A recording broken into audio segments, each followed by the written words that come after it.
the most important part is the consumer problem. So that's really important that you write a problem that's happening in their lives and how the product can solve that. Today on Strategy Shorts, I'm joined by none other than Julian Cole, the founder of the Strategy Finishing School. Julian, it's great to have you with us. Thank you for having me on.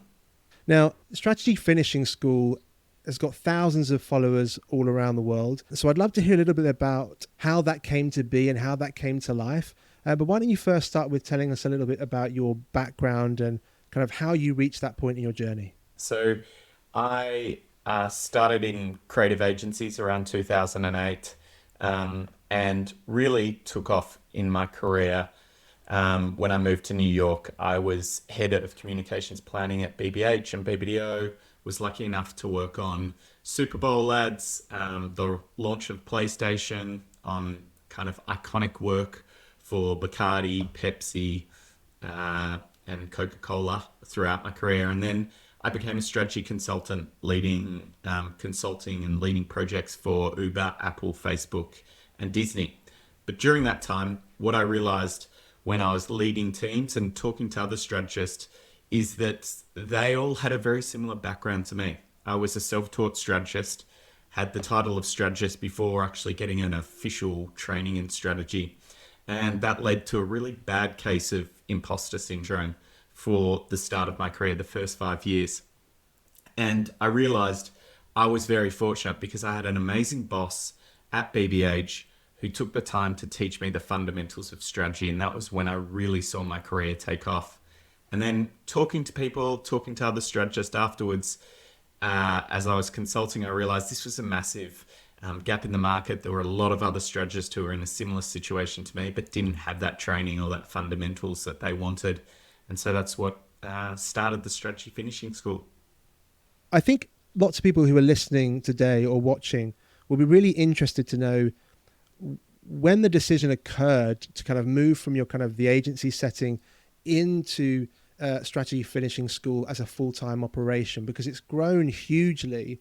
And I know as a strategy director in the past that I've taken so much value and so much insight from the materials you've put out. You guys put out a lot of value for free. But how did you know when to take that leap from the agency world into running your own thing? I think there's probably two moments. I finished my head of comms planning at BBDO and then took a year off to go traveling. And then when I came back, I was looking for a full-time job, but didn't find one that kind of suited. So that's when I started freelancing. And while I was freelancing, I realized a lot of requests I was getting was for training, because I've been training and teaching online for over 10 years now. And I decided that I saw the momentum that was carrying, and then they just kind of told me it was time to make the move. And the impact that I was having, I was able to impact so many more strategists through the Strategy Finishing School, as opposed to kind of being sucked in on one project per year. This seemed to be having a multiplier effect. So that was very inspiring for me. And was there, at the beginning of that journey, when you were stepping into that space, was there one piece of content that you can remember that you created that you were like, it was an aha moment when you said, yeah, actually, this is getting some traction? Were there any things that stood out to you during that period? I think there's just a lack of information on strategy. I think it's definitely getting better now, but when I started, there wasn't a lot of information. So one of the brief templates that everyone uses at top agencies or knows of is the Get Who to Buy Creative Brief formula. And I noticed that no one was talking about that. And so when I shared that online, it kind of picked up a lot of steam. And I think a lot of people had heard of it, but didn't know how to use it properly. So that was probably the document that I would say really kickstarted everything. And actually, I think that's the tool that you're going to be talking us through for today's session. And I know that you've got a really good kind of practical example on hand that's going to bring this to life. So before you kind of talk us through the framework, who are you really talking to today? Like, who's your ideal listener for this episode? I think it's anyone who is in a situation that I was in, who feels like they've been a self-taught strategist, had to learn as they go, but had got that niggling imposter syndrome niggling at them, where they really are worried that they're going to get maybe found out, or someone's not going to like their strategy, or don't even feel confident in their strategy. I want to give them the confidence. And I think that's what Strategy Finishing School does. Hopefully, by listening to this, you'll feel confident around a creative brief and how to write one. So the framework we're looking at is get who to buy. So why don't you dive in and kind of break it down for us? And yeah, like I said, if you the real example you've got to share, I think really brings it to life. So I'm excited to hear that. For sure. So the get who to buy really solves a big problem for strategists who start writing. It's the thing that it's solving for is it makes you succinct. You can only write a paragraph. That's the most you can write. So if you've ever written briefs and they've been like 2 pages or 3 pages and you've seen kind of the creatives glaze their eyes over, this is going to solve it. So it's a very simple formula where you've got the 4 key elements that you need in a creative brief, which is the get, and then you write the target consumer, the who, which is the consumer problem, the to, which is the desired response or consumer goal, and then the buy, which is the single-minded message. And the most important part about this when we start is that a creative brief and a marketing brief are totally different. A marketing brief's written from the business perspective. When we write a creative brief, it's written 100% from the consumer perspective, and the audience for that is the creatives. Where a business or marketing brief, that's for marketing stakeholders. So very different from the start, and you'll see when we start to write one or through an example what I mean here. So I'm going to take a campaign that everyone knows really well, which is the Economist, and if you don't know it, you'll definitely look it up. The Economist ads, which were kind of these witty one-liners copy on red background, white text. The one that's kind of quite iconic is an ad which reads, "I never read The Economist, management trainee, aged 42."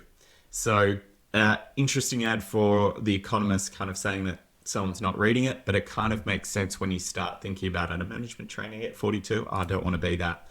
Then there was another great ad that they had, which was in London on the top of the red top double-decker buses.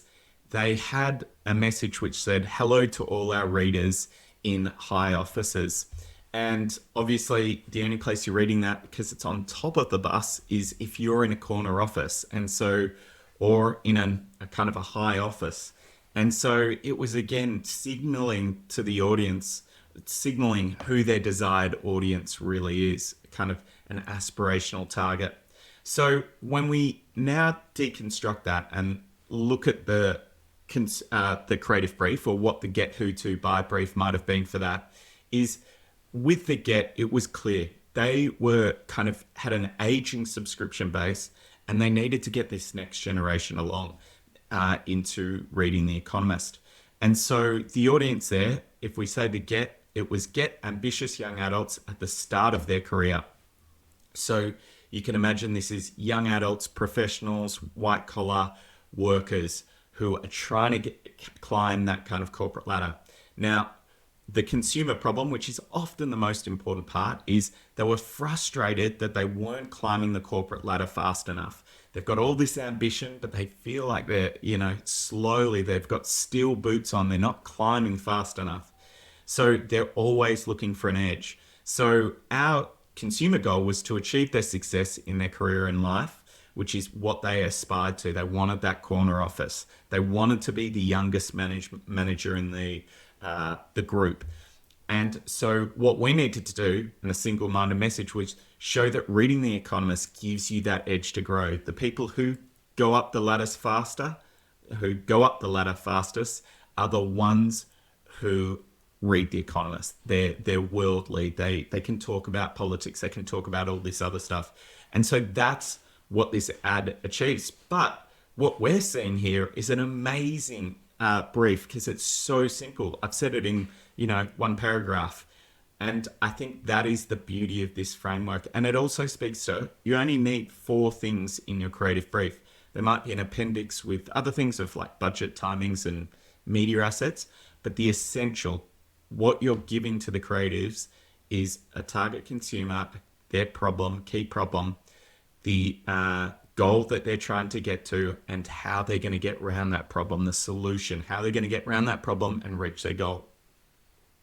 Yeah, I love this, and it's a framework that so many people will be familiar with, um, but actually, that's such a great example to kind of reveal why and how it's powerful and how you can use it. I mean, we had a conversation about this earlier in the week, and the advert that says about 42-year-olds reading The Economist, and I don't actively read The Economist, and even hearing you kind of like pitch this framework to me earlier in the week and talking about how he might discuss it, I was thinking, oh, should I be reading The Economist? Like, it was even working on me as we just talked about it. So yeah, and I love the fact that it's that the discipline is around being succinct. Like, I think that's so essential, and it's something that people who've worked with me over the years will know that I have lots of ideas, lots of creative energy, and that's really, really useful in strategy.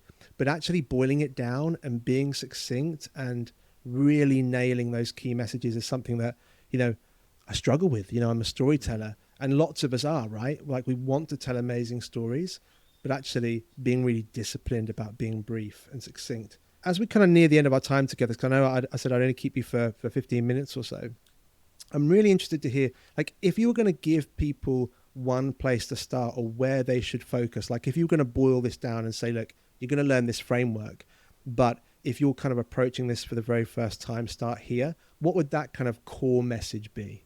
The most important part is the consumer problem.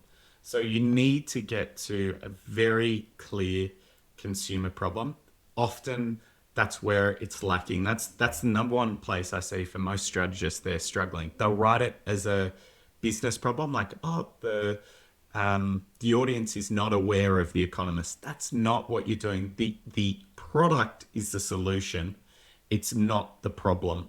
So that's really important, that you write a problem that's happening in their lives and how the product can solve that. But you need to go back. You need to work out, okay, well, what is this solving for, and work out what's the bigger problem there.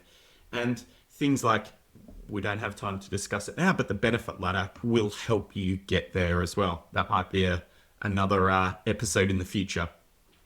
Well, that sounds good to me. Julian, thank you so much for making some time in your schedule for the show. And yeah, let's book another session at some point, but thank you so much for your time, and let's speak again soon. Sounds good.